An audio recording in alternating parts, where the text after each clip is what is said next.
everyone, it's Alissa from Planet Alissa, and I'm here with a new video.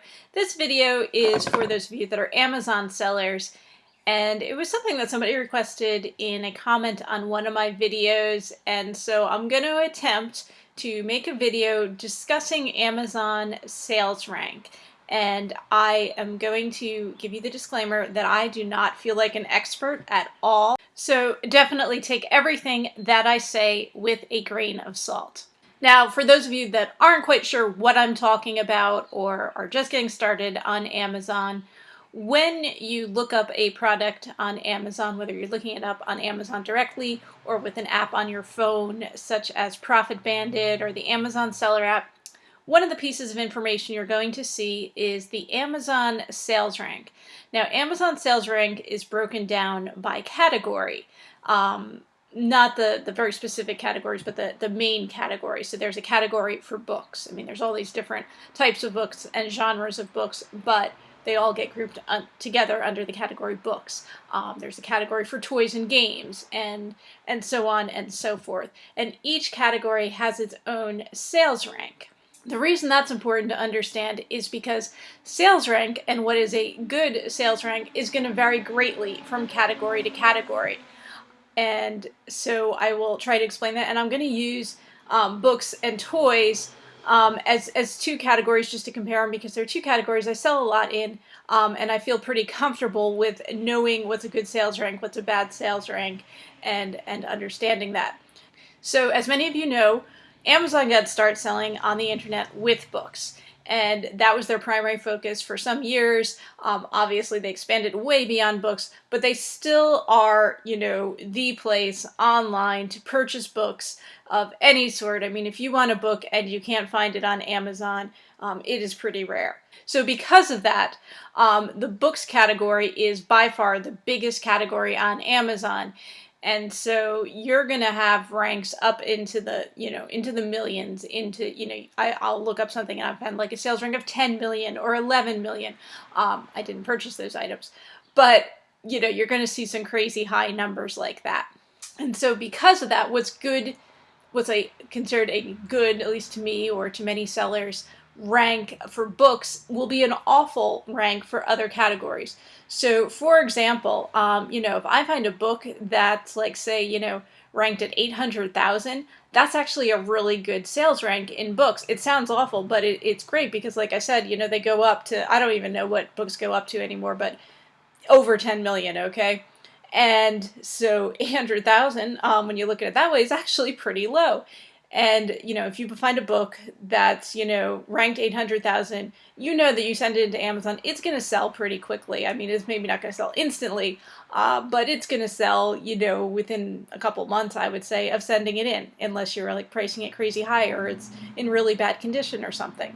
But then we'll look at a category like toys, which is also a big category. There's a lot of toys on Amazon, but nowhere near as many toys as there are books. And when I say toys, it's toys and games. So let's say you find a toy while you're out, you scan it, and you find out it has a sales rank of 800,000.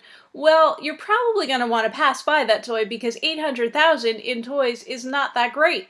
It's certainly nothing like an 800,000 ranked book.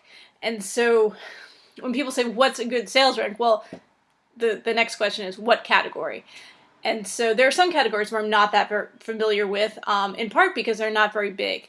So, depending on, a number, if I see something that's like under 100,000, I'm like, well, it's probably not too bad, but I don't know, I don't know for sure because those aren't categories I'm so familiar with. I mean, some of them are really small, so you have to be careful, and if you're not familiar, you maybe want to do a little more research. I'm going to give you a link. I'll put it in the description below. There's a website that has a chart, like a PDF chart of sales ranks and, what one person has described as good or not good. And certainly it's something, if you're looking for some more specific information, that'll give you a good idea. But that said, with sales rank, it's more than just the sales rank number. There is other factors you have to consider, especially if the stuff you're selling is not necessarily retail arbitrage stuff. Like if you're going out thrifting and going to, you know, garage sales and things like that to buy inventory, you're going to find stuff that's not available in Target anymore or Walmart or, you know, mass retailers. It may have been at one time, but it's a discontinued item, and there might still be demand for it. That said, Amazon probably isn't in stock on that item. There may not be many sellers who are in stock on that item. So a higher sales rank isn't necessarily a bad thing with that item. So, for example, we'll go back to toys again. Let's say I go to a thrift store and I pick up a toy. It's got a sales rank of like 300,000, but I can double my money on this toy. So I'm thinking, hey, it's a good thing. So let me look at how many sellers are on the item. Well, I look and I see Amazon's in stock on the item, and then I see there's like 50 sellers who have the item, 50 FBA sellers who have this item sitting at Amazon warehouses. I don't know how many of each item these sellers have, but I see that and I start to get a little nervous and think maybe this isn't such a great buy.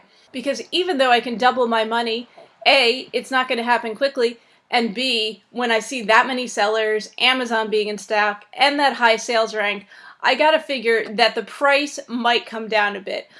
There are people that are going to want to be moving this item out. They're going to want to, you know, try to get out of their inventory because they don't want to get hit with, you know, fees, long-term storage fees if they have multiple items there, things like that. So what's going to happen is there's going to be price wars, you know, that race to the bottom, as people say, and so the price may drop and suddenly I'm not doubling my money anymore in the item and it's not moving and I'm stuck with it.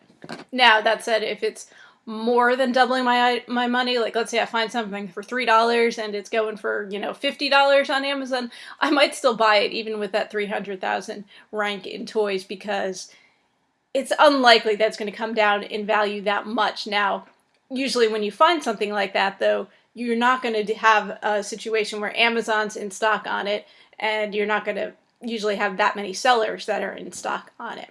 And so that's a point when a 300,000 sales rank in toys, you know, while it may not be good for something you're picking up retail arbitrage at Target, it's very good for something that's like a discontinued toy where Amazon no longer has it. There's maybe, you know, a handful of sellers that have. Maybe there's like 4 FBA sellers who have it in stock.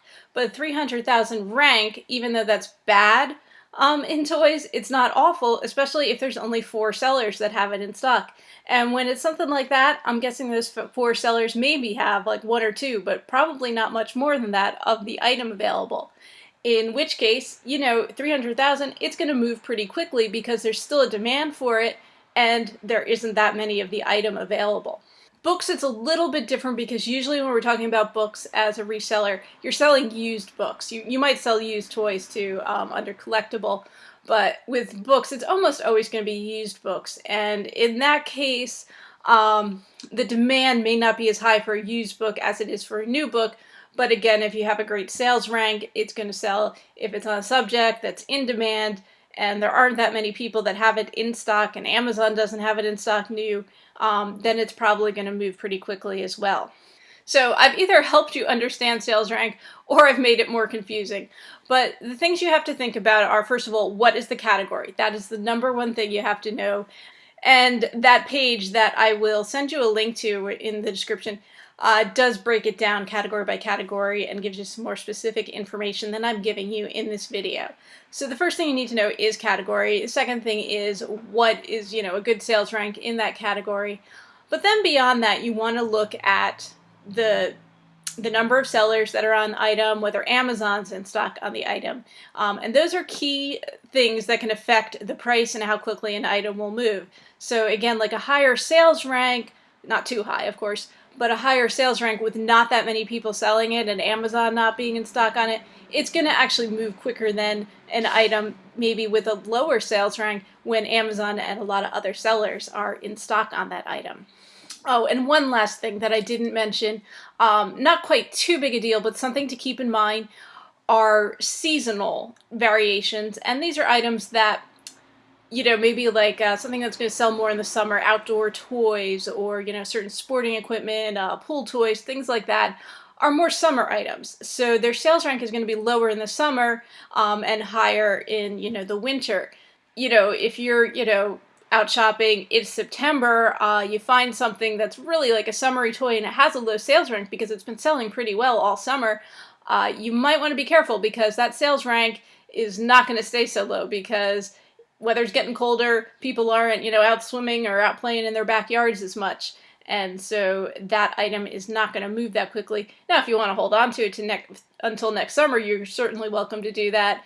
And you might find that it's worth it to you to pick it up and either put it away to keep, you know, in reserve until the weather's warm again, or even to send it in if it's just one item and, you know, keep your fingers crossed that it will sell. But, you know, that's just a short little video, kind of give you an intro, an overview, and try to explain the mystery of sales rank, which is a very important thing to understand when you're selling on Amazon. We have this information at our disposal. Is what makes Amazon so much less of a risk than other selling platforms like Etsy or eBay, where you really aren't too sure how quickly something is going to sell. But at Amazon, you really have this information, and, you know, it's a little bit of a gamble, but when you see that sales rank and, you know, you can compare it and look at, you know, the number of sellers, you have a pretty good idea of how quickly something's going to sell, and it's much less of a gamble when you're out there sourcing new items.